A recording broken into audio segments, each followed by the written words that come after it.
The Krixtal High Council had made their decision. The human would face the pit of eternal suffering, a sentence reserved for the galaxy's most dangerous war criminals and threats to civilized space.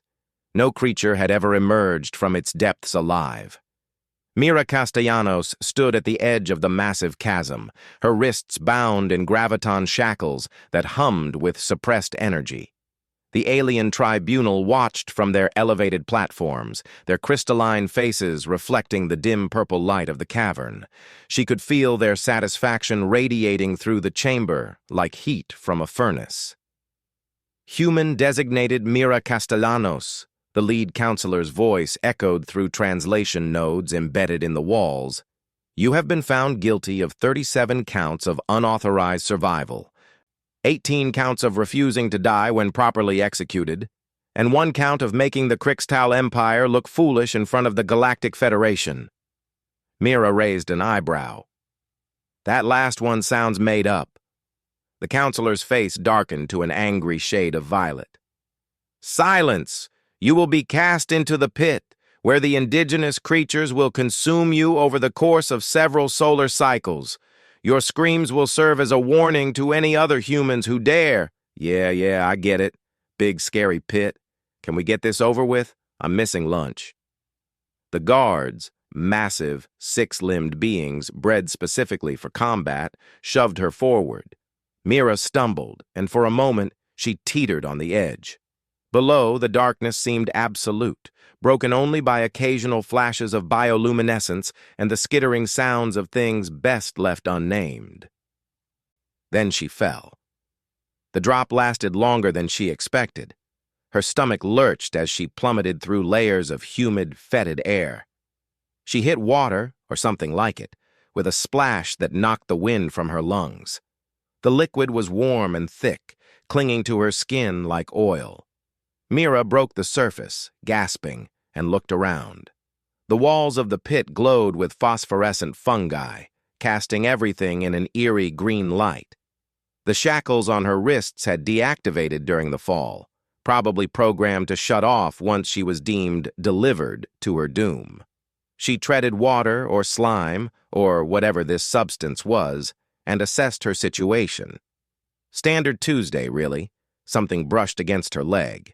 Then something else grabbed her ankle. Oh, here we go, Mira muttered. The creature that emerged from the depths was all teeth and tentacles, a nightmare of evolution that had clearly spent millions of years perfecting the art of being absolutely terrifying.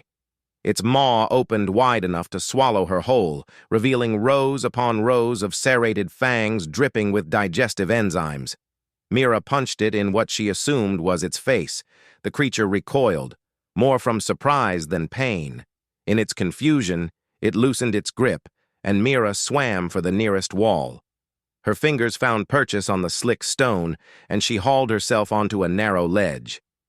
Okay, she said to herself, wringing out her hair. Let's see what we're working with. The cavern was vast, stretching in all directions. Dozens of creatures moved through the murky water, some serpentine, others arachnid, all clearly evolved to thrive in this underground ecosystem.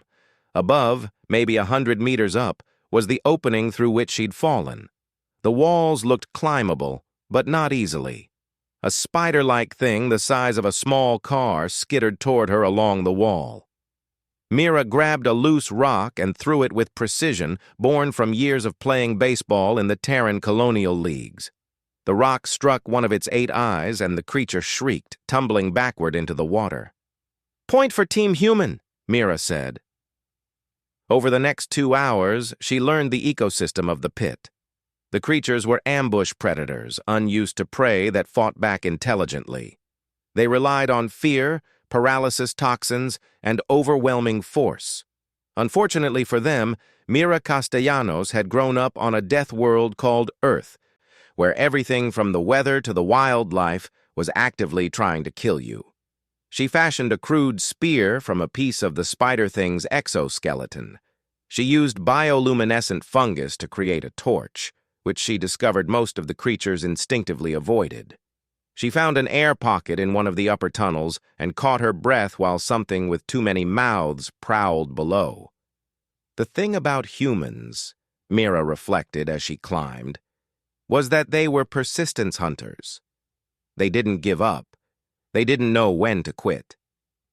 Earth had taught them that survival wasn't about being the strongest or the fastest. It was about being too stubborn to die. She reached a section of wall where the stone was fractured and easier to grip. Hand over hand, she ascended, her muscles burning with effort. Below, the creatures had started to lose interest, returning to their usual territories. Apparently, prey that climbed walls and fought back wasn't worth the calories. 2 hours after she'd been thrown into the pit, Mira's fingers closed around the edge of the opening. With a grunt of effort, she hauled herself up and over, rolling onto the smooth floor of the council chamber. The guards jumped back in shock. The counselors' crystalline faces went pale, an impressive feat for beings made of living mineral. Mira stood, dripping with alien slime and ichor, her improvised spear still clutched in one hand.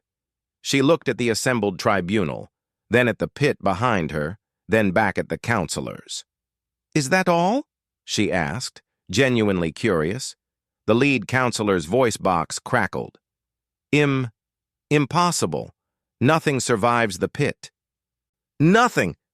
Mira shrugged, rolling her shoulders to work out the kinks. "Look, I get that it's probably scary for most species, but where I come from, we've got things called Australia and the Amazon rainforest and Detroit. Your pit is basically a day at the beach by comparison." She tossed the spear aside, where it clattered on the polished floor. "Now, about those charges. I think we need to have a serious conversation about what constitutes unauthorized survival. Because from where I'm standing, staying alive is kind of the whole point." The counselors looked at each other in what might have been panic or resignation. It was hard to tell with crystalline aliens. "Perhaps," the lead counselor said slowly, "we were hasty in our judgment." "Yeah," Mira said, cracking her knuckles. "Perhaps you were. How about we start over? I'm Mira Castellanos, human explorer, and I'd like to formally request that you stop trying to execute me. Deal?" The council, for the first time in their long history, found themselves agreeing to negotiate with someone who had just crawled out of their ultimate punishment. As Mira would later tell her crewmates over drinks, it turned out that humanity's greatest superpower wasn't strength or intelligence. It was being absolutely, unrelentingly, infuriatingly unkillable.